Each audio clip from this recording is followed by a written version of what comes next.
हम लोगों ने मैकेनिज्म में रिएजेंट और बॉन्ड डिफिशन पढ़ लिया है। अब हम बात करेंगे इलेक्ट्रॉनिक इफेक्ट के बारे में। टाइप ऑफ इलेक्ट्रॉनिक इफेक्ट कितने प्रकार के हैं? और आप डिफरेंट टाइप, बहुत प्रकार के इलेक्ट्रॉनिक इफेक्ट होते हैं, कई प्रकार के होते हैं, जिसमें से हमें 4 इलेक्ट्रॉनिक इफेक्ट के बारे में हमें पढ़ना है। एक इलेक्ट्रोमेरिक इफेक्ट पढ़ना है, इंडक्टिव इफेक्ट पढ़ना है, रेजोनेंस या मीजोमेरिक इफेक्ट पढ़ना है, और लास्ट में हाइपर कॉन्जुगेशन पढ़ना है। हम सबसे पहले बात करेंगे इलेक्ट्रोमेरिक इफेक्ट के बारे में।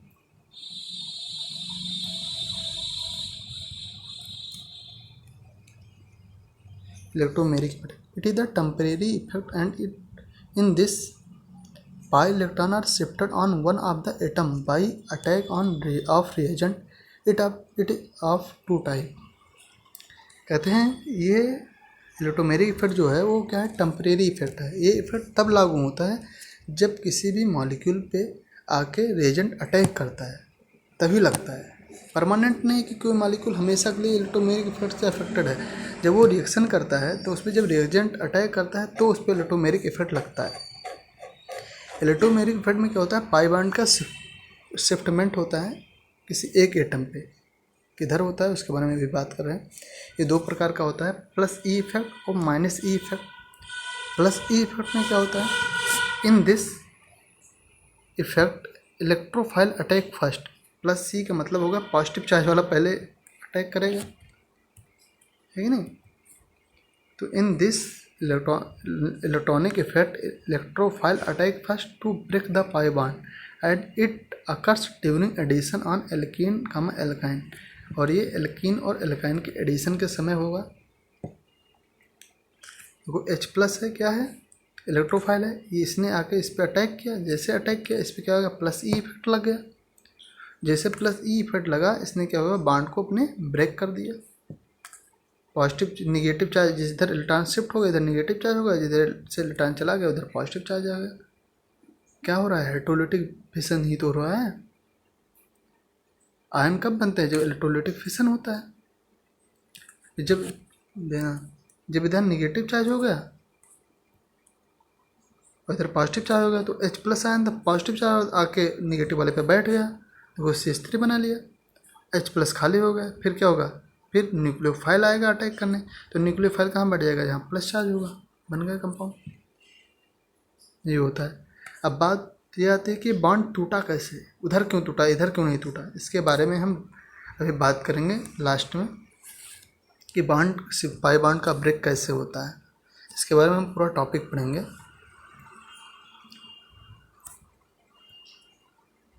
Minus effect, minus E effect यानी minus electromeric effect. In this nucleophile attack first and it occurs during addition of aldehyde and ketone and cyanide. और एल्डिहाइड, कीटोन और साइनाइड के एडिशन के समय होता है। इसमें क्या होगा? न्यूक्लियोफाइल पहले अटैक करने आएगा। न्यूक्लियोफाइल पे क्या है? निगेटिव चार्ज है। निगेटिव चार्ज वाला आया, अटैक किया इस पर, तुरंत बॉन्ड ब्रेक हो गया। इधर निगेटिव चार्ज आ गया, इधर पॉजिटिव चार्ज आ गया। जिधर निगेटिव चार्ज आ जाएगा उधर ये बैठ नहीं पाएगा, खुद इस पर निगेटिव है। जिधर पॉजिटिव चार्ज आएगा उधर जाके बैठ जाएगा। देखो साइनाइड क्या होगा? CH प्लस पे क्या बैठ गया, और O माइनस होगा। अब क्या होगा? इलेक्ट्रोफाइल आ जाएगा, इलेक्ट्रोफाइल आके निगेटिव चार्ज पे बैठ जाएगा, क्या होगा? साइनोहाइड्रेन बन गया। से हुआ। पूरा रिएक्शन का एक मैकेनिज्म है। इसके बारे में जब रिएक्शन पढ़ेंगे तो बढ़िया डिटेल में बात करेंगे, और ज़्यादातर खास करके एडिशन में बात करेंगे। एल्डिहाइड कीटोन पढ़ेंगे तब एडिशन पढ़ेंगे, तब बात करेंगे। साइनाइड पढ़ेंगे तब एडिशन की बात करेंगे। और क्या करेंगे? जब एल्कीन अल्काइन पढ़ेंगे तब एडिशन की बात करेंगे। ये इम्पॉर्टेंट पॉइंट है कि जो प्लस ई इफेक्ट होता है वो किस पे लगता है? एल्कीन और एल्काइन पे लगता है, जबकि जो माइनस ई इफेक्ट होता है वो एल्डिहाइड, कीटोन एंड साइनाइड पे लगता है। ये पूछा जाने वाला क्वेश्चन है, पूछा जा चुका होगा, हमें नहीं बताया। अब आगे हमें पढ़ना है दूसरा इफेक्ट। हमने इलेक्ट्रोमेरिक इफेक्ट पढ़ लिया। अब दूसरा क्या था? Inductive effect. इंडक्टिव इफेक्ट के बारे में भी पढ़ेंगे। हमने यहाँ पे एक पॉइंट लिख भी दिया है एडिशन में। एल्कीन और एल्काइन पे क्या लगेगा? प्लस ई इफेक्ट, जबकि एल्डिहाइड, कीटोन और साइनाइड पे क्या लगेगा? Minus E effect. अब आगे हम इंडक्टिव इफेक्ट की बात करेंगे। ट्रांसमिशन इफेक्ट और इंडक्टिव इफेक्ट, आई इफेक्ट इसे कहते हैं। इलेक्ट्रोमैग्नेटिक इफेक्ट क्या था? टेम्परेरी इफेक्ट, जब कोई रेजेंट आके अटैक करता था तब वो इफेक्ट लगता था। लेकिन जो इंडक्टिव इफेक्ट यह क्या है? परमानेंट इफेक्ट है, ये हमेशा मॉलिक्यूल में पाया जाता है। It is the displacement of, सही से पढ़ते हैं, it is permanent effect and group which show displacement of sigma electron. इस सिग्मा इलेक्ट्रॉन का डिस्प्लेसमेंट कर देता है इन कार्बन चेन। ये ध्यान रखना है, एक कार्बन चेन में क्या होता है? सिग्मा इलेक्ट्रॉन का डिस्प्लेसमेंट कर देता है। कौन ग्रुप? प्लस आई ग्रुप या minus I group. That group is inductive group. They are two type, दो प्रकार के होंगे, एक प्लस आई ग्रुप होगा, एक माइनस आई ग्रुप होगा। प्लस आई ग्रुप क्या होगा? इलेक्ट्रॉन डेंसिटी को बढ़ाएगा कार्बन चेन के ऊपर, यानी क्या होगा? इलेक्ट्रॉन को आगे की तरफ डिस्प्लेस कर देगा। जबकि माइनस आई ग्रुप क्या होगा? इलेक्ट्रॉन डेंसिटी को अपनी तरफ खींच लेगा, तो उस पर कम कर देगा कार्बन चेन पे। अभी दिखाते हैं बढ़िया से। Plus I group increases electron density on attach atom and determined by the saturated carbon chain. देखना, सैचुरेटेड और अनसैचुरेटेड कार्बन चेन किसे कहेंगे? सैचुरेटेड कार्बन चेन जिसमें केवल सिंगल बॉन्ड पाया जाएगा। अनसैचुरेटेड कार्बन चेन उसे कहेंगे जिसमें डबल बॉन्ड भी इन्वॉल्व हो जाएगा। ठीक है, देखो सैचुरेटेड कार्बन चेन है, इसमें एक आ गया प्लस आई ग्रुप। वाई जो है, वाई है क्या है? प्लस आई ग्रुप है, इसमें पॉजिटिव चार्ज लगा होना चाहिए, है नहीं? हो या ना हो अलग बात है। एक क्या है? कार्बन चेन है। कार्बन चेन में जब ये आ गया ना, तो इसने क्या किया? इलेक्ट्रॉन डेंसिटी बढ़ानी शुरू कर दी। इस पर थोड़ा इस पर ज़्यादा इलेक्ट्रॉन डेंसिटी बढ़ा दिया पहले वाले एटम पे, फिर इस पर कम बढ़ा पाया, इस पर और कम बढ़ा पाया, इस पर और कम बढ़ा पाया। ये क्या है? पार्सली मतलब कम। -2 पार्सली मतलब और कम, -3 पार्सली मैंने और कम, 4 पार्सली मैंने और कम। नहीं, यहाँ पे इलेक्ट्रॉन डेंसिटी सबसे ज़्यादा होगी, यहाँ पे इलेक्ट्रॉन डेंसिटी सबसे ज़्यादा होगी, फिर उससे कम, फिर उससे कम, उससे कम। ये लगभग कार्बन चेन में 4 एटम तक काम कर सकते हैं, अप टू 4 एटम। एक क्वेश्चन पूछा जा चुका है कि जो प्लस आई ग्रुप है कितने एटम तक इलेक्ट्रॉन डेंसिटी को बढ़ा सकता है? तो मैक्सिमम 4 एटम तक इलेक्ट्रॉन डेंसिटी को बढ़ा सकता है। यही कह रहे थे जो प्लस आई इफेक्ट है वो मैक्सिमम कितने एटम तक अप्लीकेबल होता है? लगभग 4 एटम तक अप्लीकेबल होता है। तो माइनस आई इफेक्ट भी 4 एटम तक अप्लीकेबल लगभग होता है। अब प्लस आई ग्रुप के बारे में देखो, ओ माइनस सी ओ माइनस टर्सरी सेकेंडरी, ध्यान देना, टर्सरी सेकेंडरी ये है प्राइमरी। प्राइमरी में ज़्यादा कार्बन वाला पहले, फिर कम कार्बन वाला, फिर हाइड्रोजन। अब माइनस आई इफेक्ट देख, माइनस आई इफेक्ट क्या करेगा? कार्बन चेन में इलेक्ट्रॉन डेंसिटी को घटाएगा, नहीं अपनी तरफ इलेक्ट्रॉन को खींच लेगा। ये क्या कर रहा था? इलेक्ट्रॉन को डिस्प्लेस कर रहा था आगे की तरफ, है कि नहीं? और ये क्या करेगा? इलेक्ट्रॉन को पीछे की तरफ खींचेगा। तो उस पर क्या होगा? जब इलेक्ट्रॉन को खींचेगा तो पॉजिटिव चार्ज आएगा, है नहीं? देखना, minus I group decreases electron density on attached atom and determine by the saturated carbon chain. Saturated carbon chain से डिटरमाइन किया जाएगा। देखो सैचुरेटेड कार्बन चेन है, ये क्या है? माइनस आई ग्रुप है, ठीक है ना? इसने क्या किया? इलेक्ट्रॉन को खींचा, तो इस पर पार्सली पॉजिटिव है, इसमें डबल पार्सली पॉजिटिव, इस पर ट्रिपल पार्सली पॉजिटिव, इस पर 4 पार्सली पॉजिटिव। नहीं, इस पर इससे इलेक्ट्रॉन ज़्यादा खींच गए, फिर इससे और कम खींचे, फिर इससे और कम खींचे, इससे और कम खींचे। लगभग मैक्सिमम 4 एटम तक इलेक्ट्रॉन को ये खींच सकता है। तो क्या होगा? उस पर पॉजिटिव चार्ज आएगा, इलेक्ट्रॉन की कमी हो जाएगी। माइनस आई ग्रुप के बारे में देखो,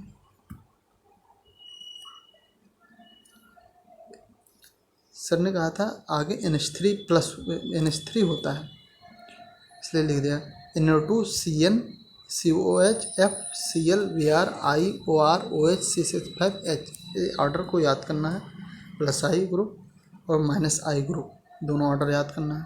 अभी आगे चल के 2 ऑर्डर और याद करेंगे, plus R group, minus R group. और सारे का सबका पेज हमारे पास रखा है, बुक में देख लो, रखा होगा।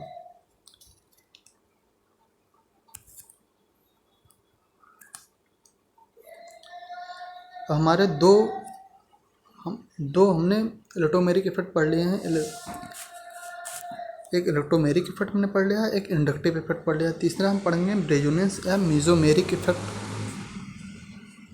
इसमें क्या होगा, resonance is delocalization of pi electron without, यहाँ पे विदाउट है, without shift of any atom, बिना किसी एटम के शिफ्ट हुए जो पाई इलेक्ट्रॉन का डीलोकलाइजेशन होता है उसे कहते हैं resonance. And structure are resonating या कोनिकल कंट्रीब्यूटिंग लिमिटिंग स्ट्रक्चर का नाम है कई। स्टेबिलिटी, जो स्टेबिलिटी होती है वो रेजोनेंस के डायरेक्टली प्रोपोर्शनल होती है ना। जितने ज़्यादा रेजोनेटिंग स्ट्रक्चर होंगे उतनी ज़्यादा स्टेबिलिटी होगी। यानी कोई रेजोनेंस में 4 स्ट्रक्चर बन रहे हैं और किसी रेजोनेंस में 2 ही स्ट्रक्चर बन रहे हैं, तो क्या होगा, जो 4 जिसमें बन रहे हैं उसकी स्टेबिलिटी ज़्यादा होगी। जैसे बेंजीन में 3 स्ट्रक्चर बन जाते हैं, 3 नहीं 2 बनते हैं, एक तो रेजोनेंस हाइब्रिड बनता है। जैसे हाँ देखो बेंजीन है, एक बेंजीन ऐसी बनाई जा सकती है, एक बेंजीन ऐसी बनाई, 2 स्ट्रक्चर हैं, इसको रेजोनेंस हाइब्रिड बना दिया गया। नहीं, रेजोनेंस हाइब्रिड का मतलब होगा इन दोनों स्ट्रक्चर का मिक्सचर, ठीक है ना। तो कहते हैं रेजोनेंस हाइब्रिड को रेजोनेटिंग स्ट्रक्चर जो है अपने वैल्यू के हिसाब से कंट्रीब्यूशन देते हैं, या लगभग ऑलमोस्ट सेम कंट्रीब्यूशन देते हैं। वही लिखा है, resonating structure have almost same energy and make the resonance importance, और रेजोनेंस की इम्पोर्टेंस को बढ़ाते हैं। ध्यान दो क्या है रेजोनेटिंग स्ट्रक्चर, ये तो होगा point. Resonating hybrid has minimum potential energy and maximum stability. जो रेजोनेंस हाइब्रिड जो स्ट्रक्चर आया इसकी मिनिमम पोटेंशियल एनर्जी होती है और क्या होता है, मैक्सिमम स्टेबिलिटी होती है। जब पोटेंशियल एनर्जी कम होती है तो स्टेबिलिटी ज़्यादा होती है, जब पोटेंशियल एनर्जी ज़्यादा होती है तो स्टेबिलिटी कम होती है। ये पॉइंट है, इसके बारे में हम फिजिक्स में बढ़िया से बताएंगे, पोटेंशियल एनर्जी क्या होती है, कैसे। रेजोनेटिंग हाइब्रिड है minimum potential energy and maximum stability and contribution of resonating structure to resonance hybrid, यानी रेजोनेटिंग स्ट्रक्चर का रेजोनेंस हाइब्रिड को कंट्रीब्यूशन जो होगा डिपेंड अपॉन देयर एनर्जी, उनके एनर्जी पे डिपेंड करता है।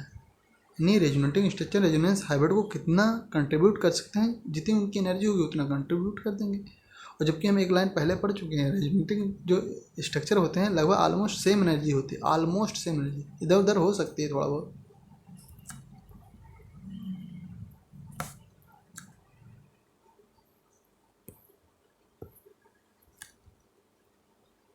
Resonating structure have same number of the paired same number of unpaired electron with same position of atom.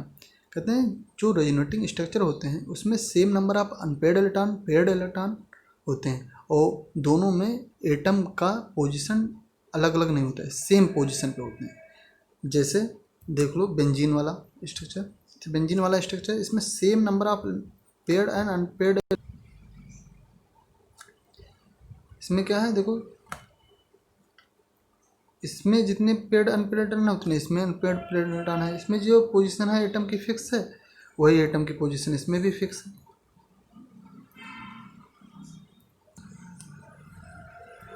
अब हम बात करेंगे कंडीशन फॉर रेजोनेंस, यानी रेजोनेंस करने के लिए कंडीशन क्या है। रेजोनेंस करने के क्या होगा, अल्टरनेट पोजीशन क्या होगा, पाई बॉन्ड पाया जाएगा। अल्टरनेट मतलब 1-3 पोजीशन है ना। देखो पहले पे है तो पहले एटम क्या रहा है, बना रहा है पाई बॉन्ड बना रहा है, फिर क्या होगा दूसरा एटम पाई बॉन्ड आगे नहीं बना रहा है, फिर तीसरा एटम बना रहा है पाई बॉन्ड, 1-3 पोजीशन होता है।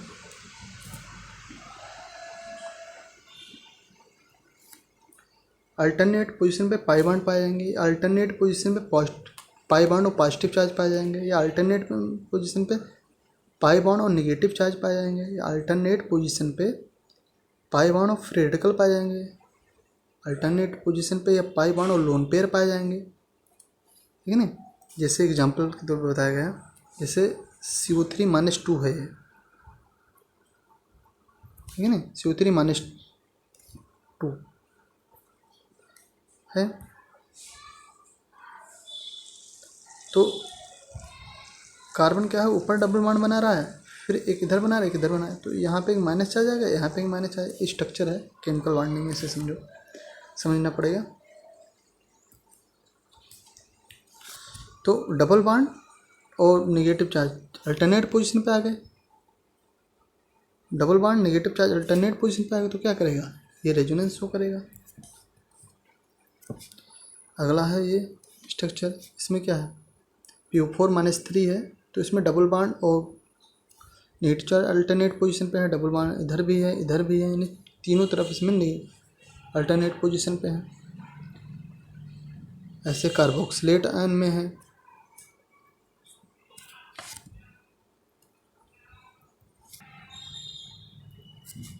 ऐसे कार्बोक्सिलेट आयन में है, ऐसे N double bond N bond O में है, N2O।